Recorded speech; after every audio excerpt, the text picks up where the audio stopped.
বন্ধুরা, চীন আর পাকিস্তানের সেনা ভারতের বিরুদ্ধে যুদ্ধ জেতার কথা ভুলেই যান। ওরা যদি ভারতকে টক্করও দিতে পারে সেটাই বড় কথা। কেননা হালেই যা ঘটনা ঘটেছে তা গোটা বিশ্বের সামনে এই দুই দেশকেই এক্সপোজ করে দিয়েছে যে এদের সেনাবাহিনী যুদ্ধের আগেই সারেন্ডার করে পালাবে। কীরকম? তো বন্ধুরা, এই রিপোর্টটা দেখো যেটা পাকিস্তানের তরফ থেকে সামনে এসেছে, যেখানে এমনটা দাবি করা হচ্ছে যে পাকিস্তান তাদের সমস্ত চাইনিজ অ্যাওয়াক্স এয়ারক্রাফটকে রিটায়ার করে দেবে।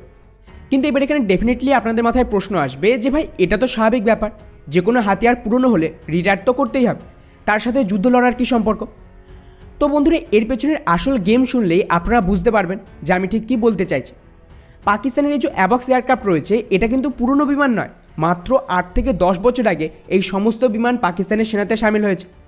আর মাত্র 8 থেকে 10 বছরেরও কম সময়ের মধ্যে এগুলোর এমন অবস্থা হয়েছে যে পাকিস্তানের মতন একটা দেশ এই সমস্ত বিমান রিটায়ার করে দিচ্ছে। আর ইন্টারেস্টিং বিষয় হলো, কোনো দেশ এই ধরনের বিমান আজ পর্যন্ত 10 বছরের কম সময় রিটায়ার করেনি। মিনিমাম এই জাতীয় বিমান 25 থেকে 30 বছর সার্ভিসে থাকে। আর পাকিস্তানের ক্ষেত্রে পাকিস্তানের যে লাস্ট বিমান সেনাতে সামিল হয়েছিল সেটা হয়েছিল 2015 সাল, মানে মাত্র 8 বছরেরও কম সময়। আর শুধু তাই নয়, পাকিস্তানি সেনাবাহিনী আজও 1970 সালে কেনা মিরাজ ফাইটার জেট অপারেট করছে, 1980 সালে কেনা F-16 অপারেট করছে। অথচ এই চাইনিজ বিমান 8 বছরে রিটায়ার করছে, এটা খুব একটা স্বাভাবিক নয়। আর সবচেয়ে মজার ব্যাপার কি জানেন? পাকিস্তান অ্যাকচুয়ালি আমেরিকার থেকে এই সমস্ত বিমান কিনতে চেয়েছিল, কিন্তু আমেরিকা তো দেয়নি। তাই বাধ্য হয়ে ওরা চীনের সাথে একটা এগ্রিমেন্ট করে, যার আন্ডারে চীনের দ্বারা তৈরি করা এই হোয়াইট অ্যাওয়াক্সকে সিলেক্ট করে। আর পাকিস্তানের দাবি অনুযায়ী এই এয়ারক্রাফট চীনের থেকে এনে পাকিস্তানের ভেতরে অ্যাসেম্বল করে তবেই পাকিস্তান অপারেট করবে। আর এই পর্যন্ত তো সব কিছু ঠিকঠাক চলছিল। পাকিস্তান তাদের প্রথম বিমান 2011 সালে হাতেও পায়, এবং এই বিমান সার্ভিসে আসার পর পাকিস্তানের আর্মি বুঝে যায় যে চীন ওদের বিরাট বড় একটা চুনা লাগিয়ে দিয়েছে, যার আন্ডারে যেখানে ওদের আগে 10 থেকে 12টা অ্যাওয়াক্স তৈরি করার কথা ছিল, তার জায়গায় মাত্র 4টে অ্যাওয়াক্স তৈরি করে। আর এই যে পুরো প্রোডাকশন লাইন সেটাই বন্ধ করে দেয়। আর তারপর পাকিস্তান বাকি 8টা সুইডেন থেকে কেনে ওই একই সময়, যার নাম সাব 2000।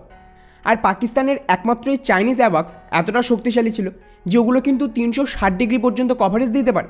কিন্তু তাও যখন ভারতের সাথে উত্তেজনা বাড়ছে, সেই সময় দাঁড়িয়ে ওরা এত বড় রিস্ক নিচ্ছে। আর এর পেছনের কারণ কি জানেন? মিডিয়ার রিপোর্ট অনুযায়ী পাকিস্তানের আর্মি যখন এগুলিকে অপারেট করে তখন জানা যায় যে অ্যাকচুয়ালি চাইনিজ রাডার ক্লাটার এবং অ্যাকচুয়াল টার্গেটের মধ্যে তফাৎ করতে পারে না। মানে সোজা ভাষায় বললে, ধরুন এই অ্যাওয়াক্স কাজ করে কীভাবে? এতে একটা রাডার লাগানো থাকে, এই রাডার থেকে তরঙ্গ ছাড়ে এবং এটা শত্রুর টার্গেটে লেগে আবার ফিরে আসে। আর তারপর এখানে বোঝা যায় যে শত্রুর টার্গেট কোথায় রয়েছে। কিন্তু মুশকিল হলো, এটার কিছু তরঙ্গ কিন্তু মাটিতে এসেও লাগে আর সেগুলোও ফিরে যায়, আর একেই বলা হয় ক্লাটার। তো এই যে ক্লাটার এবং শত্রুর টার্গেট থেকে আসা তরঙ্গ, এর মধ্যে তফাৎ বোঝার জন্য এই ডেটাকে প্রসেস করতে হয়, যেটা খুবই মুশকিল কাজ। কিন্তু চীনের রাডার এই কাজটাই পারেন। মানে মোদ্দা কথা হলো, ওদের অ্যাওয়াক্স শুধু নামেই চলছে, কাজে নয়। আর এটা আমাদের সেই সমস্ত এক্সপার্টদের মুখে ঝামা ঘষে দিল যারা দিনরাত চীনের নাম জপ করে।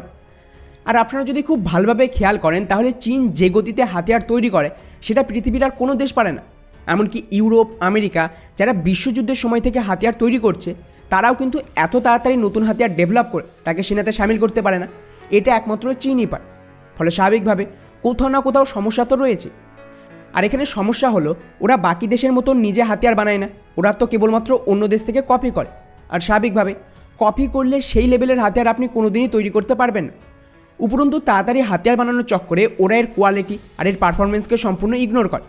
ভারতকে দেখুন, আমাদের হাতিয়ার তৈরি হলেও তাকে এত বেশি টেস্টিং করে যে একসময় আমাদের নিজেদের লোকজনই সেনার ওপর চটে যায় যে ওরা এত বেশি টেস্টিং কেন করছে।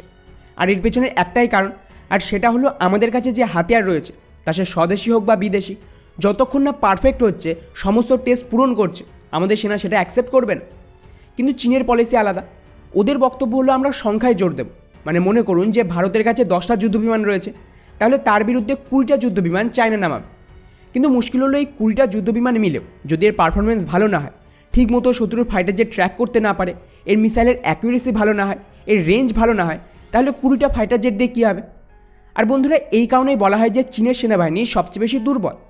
ওরা কী করে, নিজেদের সেনাকে কঠোর ট্রেনিং দেওয়ার বদলে বেশি সংখ্যায় তাড়াতাড়ি সৈনিক সামিল করে, যার ফল আপনারা লাদাখে দেখেছেন। ওদেরকে মেরে পুরো চাউমিন বানিয়ে দিয়েছে এক রাতে। আর এবারে কিন্তু পাকিস্তানের অবস্থাও সেম।